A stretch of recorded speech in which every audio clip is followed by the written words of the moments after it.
சாதாரண தொண்டனாக அந்த இயக்கத்தில் இருந்த போது சரி,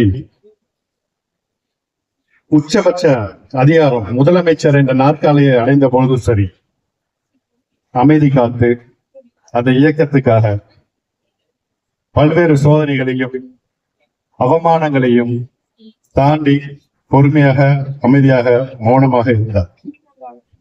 அந்த மௌனம் பலவீனம் அப்படின்னு சில பேர் நினைச்சிட்டாங்க. ஆனா அது பலவீனம் கிடையாது. அது ஒரு புதிய விடியலுக்கான அமைதி. அதை புரிஞ்சுக்கலாம். இன்னைக்கு ஐயா அவர்களை தாயுள்ளத்தோடு எங்களையும் அண்ணா கண்ட பேரியக்கமான திராவிட முன்னேற்ற கழகம் ஏன்னு சொன்னா, புரட்சி தலைவர் எம்ஜிஆர், புரட்சி தலைவி மாண்புமிகு அம்மா அவர்கள் இரண்டு மிகப்பெரிய தலைவர்கள் அந்த இயக்கத்தை பல்வேறு இன்னல்களுக்கு வளர்த்தவர்கள். தமிழ்நாட்டினோட கொள்கை, தமிழ்நாட்டின் உரிமை அதை காக்கப்பட வேண்டும் என்று அவர்களுடைய கோட்பாடு. ஆனால் இன்னைக்கு அந்த இயக்கத்தை அபகரித்து வைத்துக் கொண்டிருக்கின்ற எடப்பாடி பழனிசாமி என்ற ஓபனா சொன்னா இன்னைக்கு எங்களை சொல்றாங்க துரோகின்னு. ஆனால் எடப்பாடி பழனிசாமி தான் உண்மையான துரோகி என்ற காளையர் கோயில்ல நாங்க சொல்றோம். அப்பேற்பட்ட எடப்பாடி பழனிசாமி அம்மா அவர்கள் அந்த கொள்கைகளை இன்னைக்கு டெல்லியில கொண்டு போய் அடமானம் வச்சுட்டார். அவருக்கு தன்னுடைய சுயநலம் மட்டும்தான் முக்கியம். கட்சி எக்கேடி கட்டு போனாலும் பரவாயில்ல, தொண்டர்கள் எந்த நிலையில இருந்தாலும் பரவாயில்ல அப்படின்னு இன்னைக்கு அனைத்தையும் அடமானம் வச்சுட்டு இன்னைக்கு அந்த இயக்கத்தை ஆலமரம் மாதிரி இருந்த அந்த இயக்கத்தை இன்னைக்கு சாதாரண ஒரு தூசியாக இன்னைக்கு அடுத்த தேர்தலுக்கு அப்புறம் அந்த இயக்கம் இருக்குமா என்ற நிலையில இன்னைக்கு தள்ளப்பட்டிருக்கின்றது. ஐயா அவர்கள் தூய்மையாகவும் விசுவாசமாகவும் இருந்ததுனால அவருக்கு அந்த துரோகம் அப்படின்னு ஒரு சுயநல கூட்டத்தினால் இன்னைக்கு சொல்லப்பட்டது. நம்மளுடைய தளபதி அவர்கள் ஐயா அவர்களை கரம் பிடித்து தாயுள்ளத்தோடு அரவணைத்து அண்ணா கண்ட இயக்கமான உண்மையான கொள்கையும் உண்மையான திராவிட மண்ணாக இந்த திராவிட கொள்கையை காப்பக்கூடிய ஒரு மாபெரும் இயக்கமான பேரியக்கமான திராவிட முன்னேற்ற கழகத்தில் இன்னைக்கு எங்களை எல்லாம் இணைத்தது எங்களுக்கு உண்மையிலே மிகப்பெரிய பெருமையாக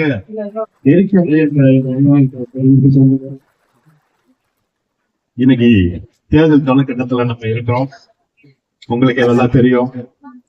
இன்னைக்கு களம் எப்படி இருக்குங்கிறது ஒரு பக்கம் திராவிட முன்னேற்ற கழகம் தளபதி அவர்களோட தலைமையில ஒரு கூட்டணி, இன்னொரு பக்கம் என்டிஏ டெல்லி அணி, இன்னொரு பக்கம் இப்பதான் புதுசா புரியாத அரசியலுக்காக ஒருத்தர் வந்திருக்காரு.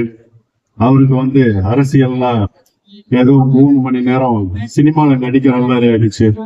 கிளைமேக்ஸ்ல கூட 4 பேரை அடிச்சிடலாம், 4 பேரை ஈஸியா அடிச்சிடலாம். ஆனால் களத்தில் நின்று நம்மளுடைய மக்களோடு மக்களாக நின்று அந்த 4 பேருடைய கண்ணீரை துடைப்பவன் தான் உண்மையான தலைவன்.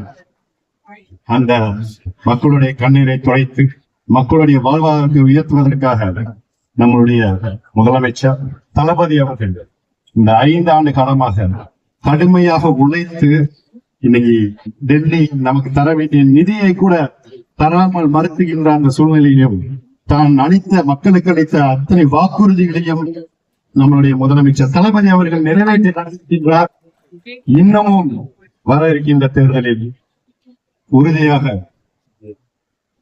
தளபதி அவர்கள் தமிழ்நாட்டு மக்களுடைய ஆதரவினால் கழக நிர்வாகிகளுடைய ஒற்றுமை, கழக நிர்வாகிகளுடைய உழைப்பால் மீண்டும் திராவிட முன்னேற்ற கழகம் 75 ஆண்டுகளை கடந்துவிட்டது.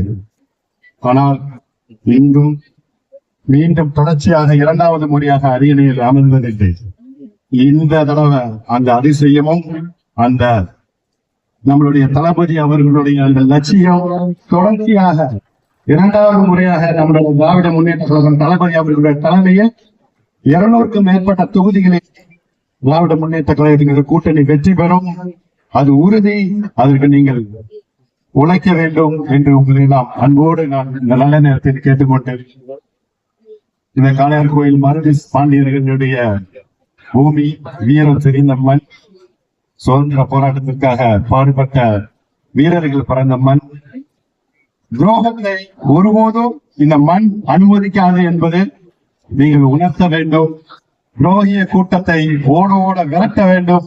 இந்த தேர்தலில் நம்மளுடைய புரட்சி, நம்மளுடைய தளபதி அவர்களுடைய கரத்தை வலுப்படுத்தும் வண்ணமாக அருமையான நீங்க அமைச்சர் பெரிய கருப்பண்ணன் அவர்கள் இந்த 5 ஆண்டு காலமாக பல்வேறு நலத்திட்டங்களையும் நம்மளுடைய தளபதி அவங்களுடைய சொல்லி இந்த பகுதிக்கு, இந்த மாவட்டத்திற்கு கொண்டு வந்து சேர்த்திருக்கின்றார். ஆக அவருக்கு பெருமை சேர்க்கும் வண்ணமும் இந்த மாவட்டத்தினுடைய நிர்வாகிகள் நீங்கள் அனைவரும் கலப்பணையாற்றி நம்ம முதலமைச்சர் அவர்களை மீண்டும் வர இருக்கின்ற தேர்தலில் அதிகமான வாக்குகளை வித்தியாசத்தில் வெற்றி பெற செய்து நம்மளுடைய தளபதி அவர்களை மீண்டும் முதலமைச்சராக அருகில் அமர்த்துவாங்க சபதம் ஏற்போம் என்று